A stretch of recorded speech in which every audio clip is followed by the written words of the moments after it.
এই বক্তব্যটা হলো আমাদের বর্তমান জনাব স্বরাষ্ট্রমন্ত্রী।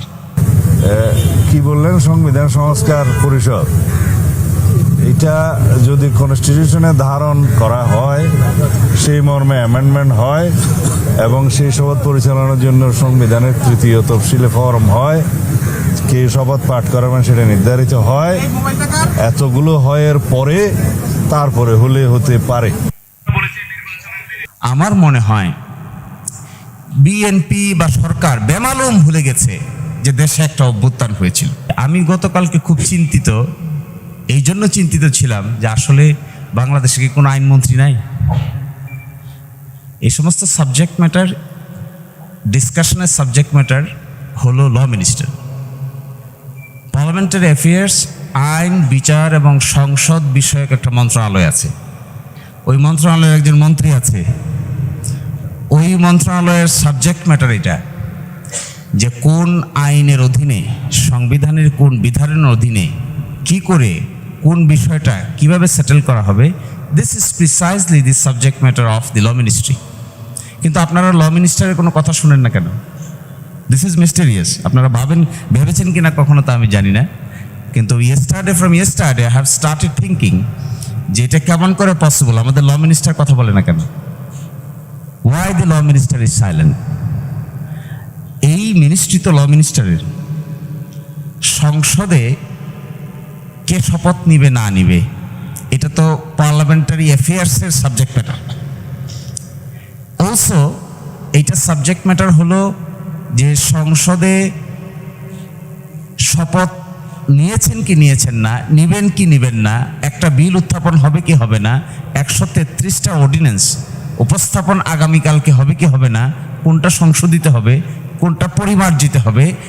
ল মিনিস্ট্রির একটা ড্রাফট উইং নামে একটা উইং আছে। ল মিনিস্ট্রির 3 ভাগ, তার মধ্যে একটা ভাগ হলো ড্রাফটিং উইং। ওই ড্রাফটিং উইংয়ের মধ্যে এগুলো ঠিক হবে। কিন্তু আপনারা দেখবেন, আমি আপনাদের কাছে একটা অনুরোধ জানাবো, আপনারা আজকেই খোঁজ নিয়ে দেখেন, খোঁজ নিয়ে আপনাদের দেখার দরকার হবে why our new law minister is silent about this. এটা তো subject matter of home ministry না। হোম মিনিস্ট্রির সাবজেক্ট ম্যাটার তো এগুলো না। হোম মিনিস্ট্রির সাবজেক্ট ম্যাটার হলো পুলিশ, হোম মিনিস্ট্রির সাবজেক্ট ম্যাটার হলো ইমিগ্রেশন, হোম মিনিস্ট্রির সাবজেক্ট ম্যাটার হলো ল এনফোর্সমেন্ট এজেন্সিস, কিভাবে আইন শৃঙ্খলা বজায় থাকবে। That is what is the subject matter of the law ministry, home ministry. কিন্তু আমরা দেখতে পাচ্ছি যে এই ডিসকাশনটা এখানে হচ্ছে না। আর আগে আমি যেটা পড়ে শোনালাম, কালকে এক জায়গায় মন্তব্য শুনেছি আমি টেলিভিশনে, যে বলা হয়েছে জুলাই সনদ বাস্তবায়ন আদেশ কি পুংলিঙ্গ না স্ত্রীলিঙ্গ এটাই নাকি বোঝা যাচ্ছে না।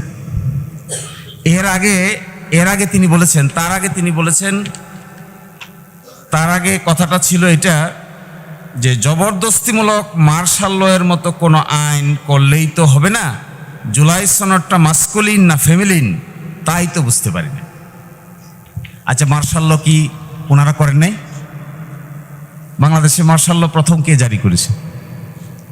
ওই মার্শাল লর বেনিফিট কে নিয়েছিল? 5ম সংশোধনী সংবিধানের কে পাশ করেছে? এই প্রশ্ন তো ওনাদেরকে জিজ্ঞাসা করা উচিত। 5ম সংশোধনী তো আপনারাই করেছেন, আপনারাই তো মার্শাল ল জারি করেছেন, আপনারাই তো বলছেন সংবিধান স্থগিত, আপনারাই তো 5ম সংশোধনী পাশ করে বলেছিলেন তখন যে এত সালের এতদিন থেকে এতদিন পর্যন্ত যা কিছু করা হয়েছে তা বাংলাদেশের কোনো আদালতে প্রশ্ন উত্থাপন করা যাবে না। তো ওগুলো ভালো ল ছিল? ওটা পুংলিঙ্গ ছিল না স্ত্রীলিঙ্গ ছিল? ওই 5ম সংশোধনীর নাম কি পুংলিঙ্গ না স্ত্রীলিঙ্গ? আপনারা জিজ্ঞাসা করেন, মাস্কুলিন না ফেমিনিন? এটাও তো জিজ্ঞাসা করা উচিত। যে প্রক্লেমেশন দিয়ে সংবিধান সংশোধন করা হয়েছিল 1977-এ, ওই ফার্স্ট প্রক্লেমেশন অফ 1977 ওটা কে জারি করেছিল? তখন শহীদ প্রেসিডেন্ট জিয়াউর রহমান যে জারি করেছিলেন, ওটা কি সংবিধান সংশোধন মার্শাল ল প্রক্লেমেশন দিয়ে সংবিধান সংশোধন করলেন কেমন করে? এরপরে কেন আবার 5ম সংশোধনী পাশ করতে হলো? সেটা আবার বাংলাদেশের উচ্চ আদালত আনকনস্টিটিউশনাল ডিক্লেয়ার করলো। আমার মনে হয় বিএনপি বা সরকার বেমালুম ভুলে গেছে যে দেশে একটা অভ্যুত্থান হয়েছিল। তারা মনে করছে একটা নিয়মতান্ত্রিক সরকার ব্যবস্থার মধ্য দিয়ে নির্বাচন হয়েছে, বাস that is what is the final. কিন্তু তারা একেবারে বেমালুম কি করে ভুলে যায় যে এই দেশের মানুষ রক্ত দিয়েছে। এখনো ট্রাইব্যুনালে সাক্ষী দিতে আসে, মাঝে মাঝে গেলে দেখা যায় কারা সাক্ষ্য দিতে আসে, কিন্তু তাদের মাথায় এটা নাই। আরেকটা কথা, তাদের মাথায় এটা নাই, যেখানে গণভোট অধ্যাদেশের পিছনে আমরা যারা ঐকমত্য কমিশনে ছিলাম তাদের ঐকমত্যের ভিত্তিতে 30টা বিষয়ে একমত হয়েছিল। এটা গণভোট অধ্যাদেশের পিছনে শিডিউল আকারে আছে। আদালতে গিয়ে একটা ফরমায়েশি মামলা করেছে, ফরমায়েশি মামলা করে ওখানে রুল নিয়েছে যে ঐকমত্যের ভিত্তিতে যে 30টা বিষয় ঠিক করা হয়েছিল এইটাও নাকি কেন অসাংবিধানিক ঘোষণা করা হবে না, এই মর্মেও আদালত রুল দিয়েছে। ওনাদের একটা কথা আপত্তি যে ডিসেন্টিং আছে, ডিসেন্টিং বাদ, ঐকমত্য যেগুলো হয়েছে এখানে আপত্তি কিসের? ঐকমত্য হয়েছে যে কোনো বিষয়, এগুলোকে আদালতের সাবজেক্ট ম্যাটার বানিয়েছে। এর মানে কি?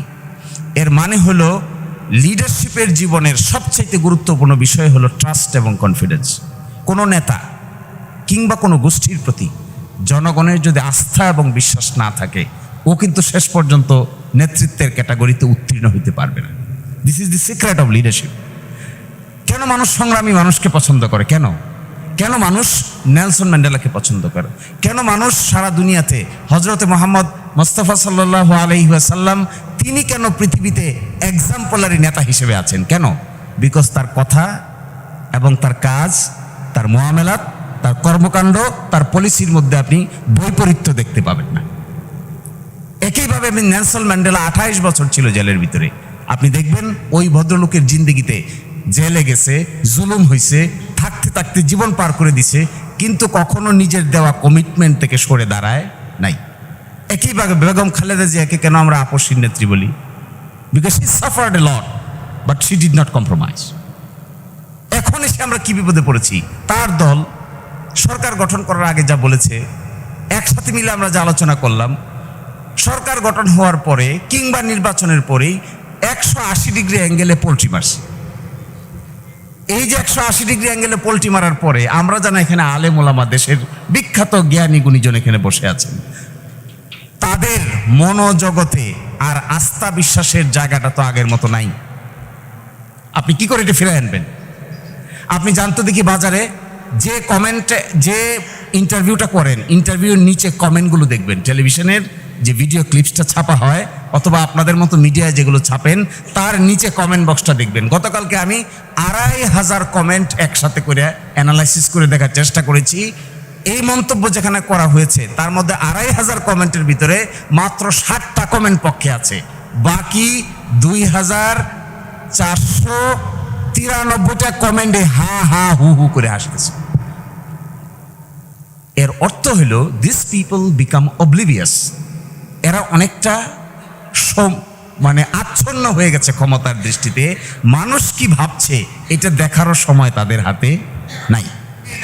আরেকটা ব্যালটের মাধ্যমে গণভোটের সেই রায়টা নেওয়া যাবে যে এই সংস্কারের মধ্যে ঐকমত্য কমিশনের কাছে আমরা যারা প্রতিশ্রুতিবদ্ধ হয়েছে সকল রাজনৈতিক দল, সেই প্রতিশ্রুতির পক্ষে জনগণ আছে কিনা, সেই সনদের পক্ষে জনগণ আছে কিনা, হ্যাঁ অথবা না বলুন।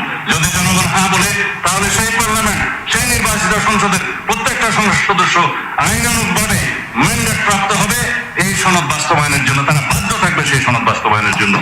জানা হয় সংবিধান সংস্কার পরিষদের শপথ গ্রহণ প্রসঙ্গে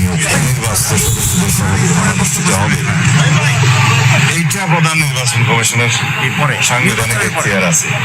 এর বাইরে কি বললেন, সংবিধান সংস্কার পরিষদ, এটা যদি কনস্টিটিউশনে ধারণ করা হয়, সেই মর্মে অ্যামেন্ডমেন্ট হয় এবং সেই শপথ পরিচালনার জন্য সংবিধানের 3য় তফসিলে ফরম হয়, এই শপথ পাঠ করা সেটা নির্ধারিত হয়, এতগুলো হওয়ার পরে তারপরে বলে হতে পারে।